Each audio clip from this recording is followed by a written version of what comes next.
Walk into most churches today, and you'll likely hear men preaching, leading, and teaching. They're respected, credentialed, and trusted.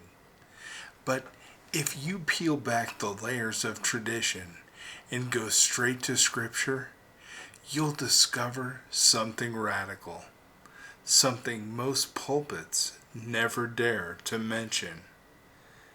The first person Jesus ever commissioned with the truth of who he wasn't a man, not a rabbi, not a prophet, not a priest. It was a woman, and not just any woman. She had no religious training, no family pedigree. Her past was messy. Her name isn't even mentioned, but heaven knew her. Jesus waited for her, and God used her to start the first revival in the New Testament. Because when God decides to start something powerful, he doesn't wait for the qualified. He starts with the willing, especially when the world says they shouldn't be. This is the story of the Samaritan woman, and it will challenge everything you think you know about how God works. It was hot, oppressively hot, the kind of heat that made even shadows shrink. Noon in Samaria wasn't the time you drew water. It was the time you avoided being seen. But she came at noon on purpose. Not because she wanted to, but because she had to. The other women, they came early, in the cool of the morning, chatting, laughing, drawing water in the safety of each other's company. But she had learned not to expect kindness. Every whisper stung. Every stare reminded her of who she wasn't. She had cycled through 5 husbands. Whether they died, divorced her, or abandoned her, we don't know. What we do know is this. She now lived with a man who wouldn't even give her his name. You see, in her culture, that meant she was worse than forgotten. She was contaminated, a symbol of shame. And yet, Jesus waited for her. He sent his disciples away into town, not just to get food, but so he could have this moment alone with her. A Jewish man, a respected teacher, choosing to sit at a Samaritan well and talk to a Samaritan woman, that broke every rule. Jews didn't associate with Samaritans. Rabbis didn't speak to women in public. Holy men didn't risk conversation with those labeled immoral. But this wasn't a holy man by the world's definition. This was God in the flesh, and he wasn't there to judge her. He was there to restore her. He asked her for a drink. She hesitated. "You're a Jew, and I'm a Samaritan woman. How can you ask me for a drink?" But Jesus wasn't thirsty for water. He was thirsty for her soul. And so he told her, "If you knew who I was, you'd be asking me for water, and I'd give you living water.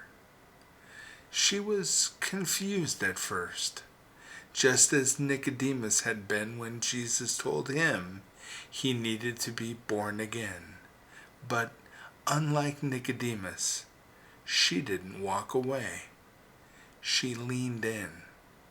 She asked questions. She stayed engaged. Jesus then told her something no one else could know. You've had 5 husbands, and the man you're with now isn't your husband. He didn't say it to shame her. He said it to prove, I see you.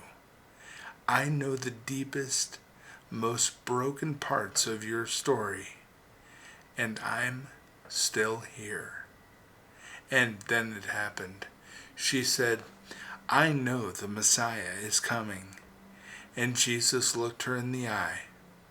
This woman whose name history forgot, but heaven remembered, and said, I who speak to you am he. Now let that sink in. Jesus hadn't told Nicodemus. He hadn't told the disciples. He hadn't told the religious elite. He told her, a woman, an outcast, a Samaritan, a scandal. He entrusted the most important news in human history to someone everyone else had discarded. She dropped her water jar, the very symbol of her shame. The reason she came alone was now irrelevant, because she had something better to carry, the truth. She ran back to the town that had shamed her, the people who avoided her. She confronted them with joy. The people who didn't listen to her before, they listen now because something in her had changed. She preached with no training. She evangelized with no title. She testified with no approval. And Scripture says, many of the Samaritans who from that town believed in him because of the woman's testimony. And that comes from John 4, verse 39. Before Pentecost, before Peter's sermon, before Paul's letters, there was her, the woman at the well, the first evangelist. Now, this story is not an exception. It's a revelation. When the world says women are secondary, God calls them first. When religion says they must be quiet, Jesus gives them a message. When culture says their past disqualifies them, he uses it to reveal his grace. The woman at the well was not a backup plan. She was plan A. God didn't wait for Peter to understand. He didn't need John to write the first gospel. He chose someone no one else would have chosen to show the world what heaven values. And today, to every woman who has been told you are too broken, too loud, too late, or not enough, Jesus is still sitting by wells, still waiting, still calling. Because you have always mattered. You've always had a voice. And the very first time he revealed his identity, it was to someone like you. Let the world hear that again. Let the church never forget it.